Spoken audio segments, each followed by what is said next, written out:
So you got the job at Tesla, and the next thought that occurs to you is, where am I going to live? That's quite common. I am hearing it more and more, and that's what this video is going to cover. We're going to go through and talk about all the places that people are moving into that are coming to work for Tesla. We'll go through pros and cons, distance, traffic, all of that. This is going to be really like a map type video where we dig in deep and cover areas that you might or might not want to move into if you're coming to work for Tesla. Quite common. I have clients come in, they have about 3 or 4 days before they start their job to find a place to live, and I'm here to help them do that. This is Austin, Texas area living. This is my YouTube channel. We cover all the places to live in the Austin city as well as all the areas around Austin, and I want to help you find the right place to live. Please subscribe to our channel. Please like this video. Give me some comments if you've already chosen an area. Let me know where you're living, and it can help others as well. And then also, I run a team of real estate agents here in the Austin area called Hutchison Property Group. If you need help finding a place, please reach out to us. We're on Google. Again, Hutchison Property Group. So let's go ahead and dive in.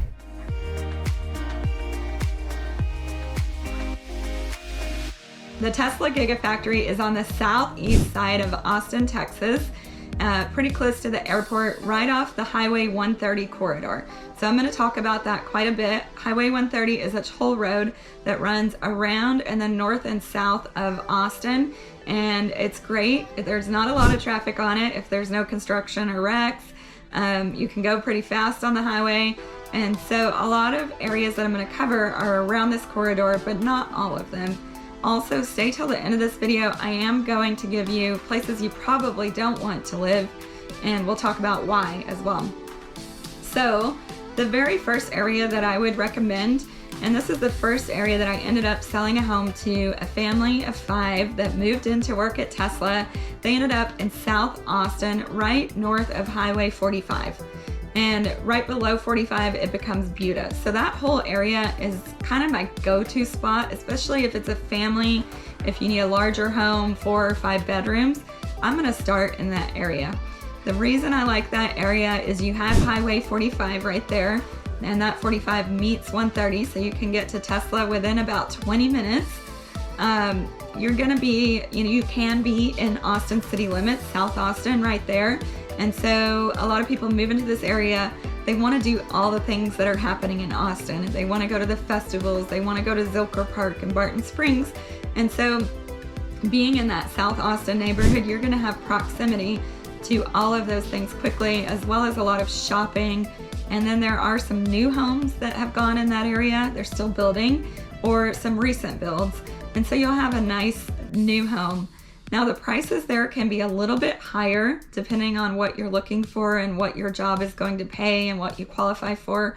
But I would say the prices are roughly around the $500,000 range for a 3 to 4 bedroom home.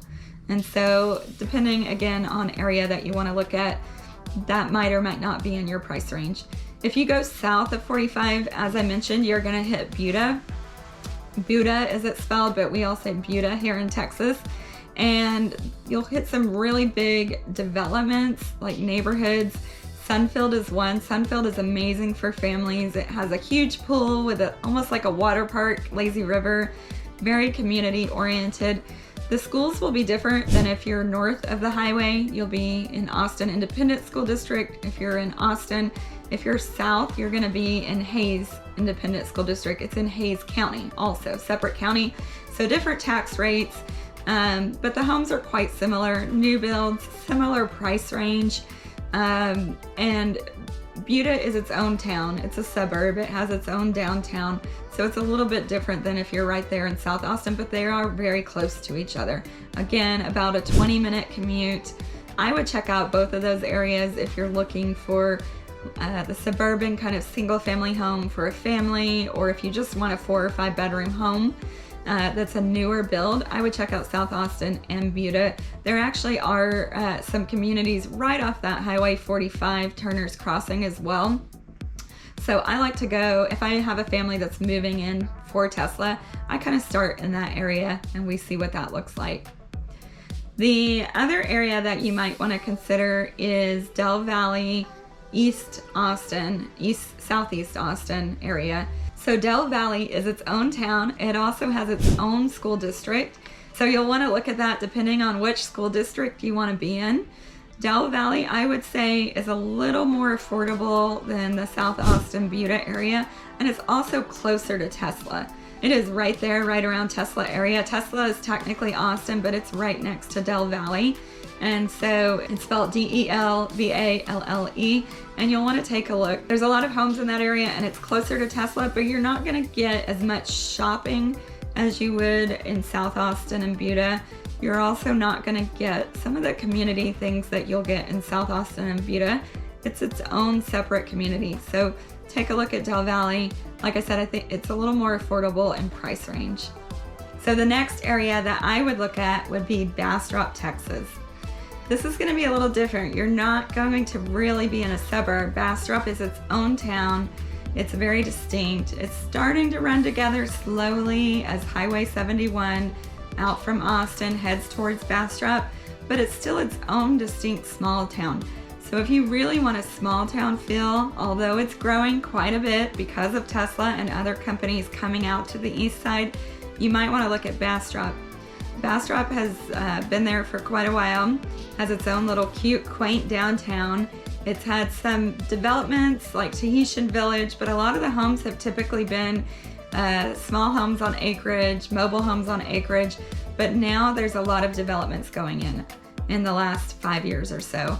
And so you're gonna get everything from like your budget-friendly price home all the way up to luxury homes. And there's builders like David Weekley, Leander, D.R. Horton, I believe MI Homes, all kinds of builders going in there. So if you want to get a new build in a town, I do think it'll ultimately just be another suburb of Austin as everything fills in.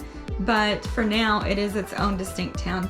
The other thing I like about Bastrop is the Colorado River runs through there. I know a lot of people that live there love that river running through their town and through their neighborhoods. And then also you get the start of the piney woods. So East Texas has these tall pine trees, and they start in Bastrop and then they go east. So it's gonna feel different than if you were out in like Bee Cave or Lakeway, where it's hill country and lots of limestone and a little bit drier. Bastrop's gonna feel more woodsy, rich soil, river soil, so it just feels different. You're gonna wanna take a drive out there to fully understand it. But Bastrop is a great area. It's also got its own independent school district. And so if you're moving and looking for schools, you'll want to look at that. But Bastrop could be great because it is on that southeast corner, and you do get affordability, a little more affordability than living in Austin. And you have your own sense of community, your own sense of town. So definitely worth a look. The next area that I would look at would be all along that I-30 corridor. As you go up from Tesla, you're gonna hit Manor and then Flugerville and then Round Rock and Hutto, depending on which side of the highway you're on. So those are 3 areas that we can dive into. Let's start with Manor. It's also its own small town. It's becoming a suburb that runs together into Austin.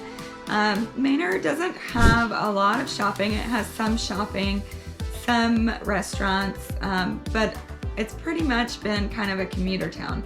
It has its own independent school district as well, and then a lot of homes. So, and a lot of those homes went in, I would say, early 2000 time frame. There still are some new builds that are taking place in that town, but not a lot. And so affordability is one thing you'll get with Manor, Texas. And you'll just want to take a drive out there, see what it looks like. Very commuter friendly to Tesla. It's right on that I-30 corridor. And then between Manor and Austin, there are some new build communities that have kind of sprouted up. They're all kind of like little smaller communities, as I think developers have gotten small tracts of land, but nothing huge between Manor and Austin. Okay, and then if you go north of Manor, you're gonna hit Flugerville, which is humongous. And that's a lot of new development that's gone in there in the last 10 to 15 years. And there's Flugerville on the east side of 130, and there's Flugerville on the west side of 130. So it spans on both sides. Flugerville has some really great schools, and you'll want to take a look at school ratings. Of course, like I always say on greatschools.org, And it's also got that suburban new builds or recent build homes where you can get that 3 to 4 bedroom home. But there's a ton of homes to choose from in Flugerville. And then Flugerville also has its shopping along the I-30 corridor. So you have Target and H-E-B and a lot of restaurants, a lot of shopping. It's really easy in proximity to that shopping center. It also has a water park for the kids in the summer. So Flugerville could be a great option if you have kids in school or kids that want to go to the water park, or you need to run and get some groceries at a giant H-E-B. All of that's right there in the Flugerville area. And then as you head north, you're gonna hit Round Rock and Hutto. And I've had clients working at Tesla definitely look at both of these areas. Round Rock definitely has top rated schools according to greatschools.org, depending on which neighborhood you choose. Round Rock is a little bit older, so some of the homes will be 90s, early 2000s. There are still some new builds going on in there. I just sold one right along that Highway 130. But as you get into Round Rock, it's huge. It's a really big suburb. And so it can be, your commuting time can be 30 minutes all the way to like 45, 50 minutes, depending on where you live in Round Rock and how far you have to kind of go over off of 130 into the town itself. And so you'll just want to look at your times as you're looking at places to live in Round Rock. But Round Rock has tons of shopping, tons of restaurants, IKEA. It's really developed. It's a developed suburb. It's where home of Dell computers. So it's been being developed since the late 80s, early 90s. And again, you'll have to look at the age of the homes depending on the communities. Now, Round Rock can be a little more expensive depending where you look and compared to some of the other areas I've talked about.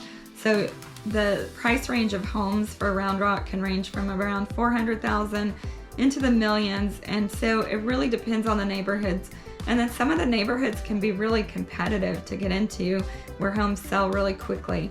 That's one thing you'll want to take into consideration if you're looking at Round Rock. And then right across the highway we have Hutto, Texas. And Hutto used to be kind of a small, sleepy train town until not that long ago, also very agricultural, but it's growing. There's a lot of land out that way, a lot of developments going in Hutto. And so if you want to get a brand new home, maybe a little more affordable, then I would definitely look at Hutto, Texas as well. That's probably as far as I would go. So some of the areas that my clients have been interested in, and we've had to kind of steer away because of commuting time. And if you're not opposed to long commutes, definitely look at these areas. But these are ones that I've had to say, let's measure the time and see if it's going to give you the lifestyle you want where you're driving over an hour. So some of these areas that I've talked about are Georgetown.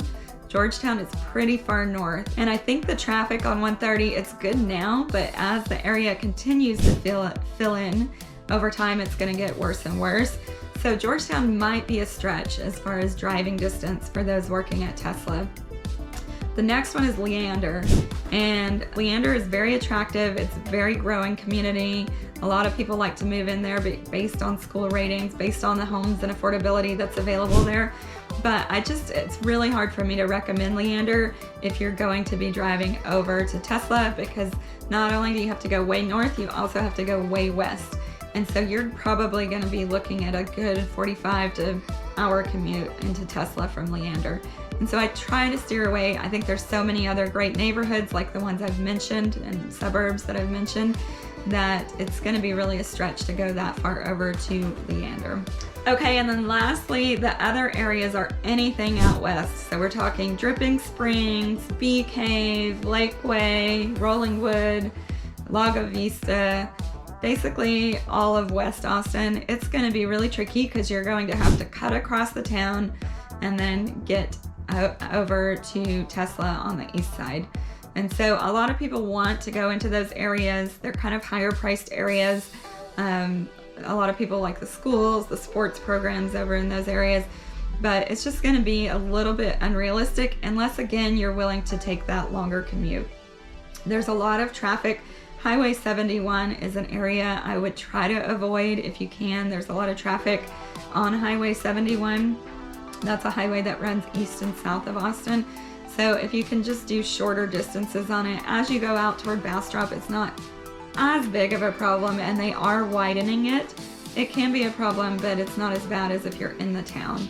Also, as you head out west, Highway 71 divides into 71 and 290. It's known as the Y, and that intersection area has typically been a nightmare for years and years and years.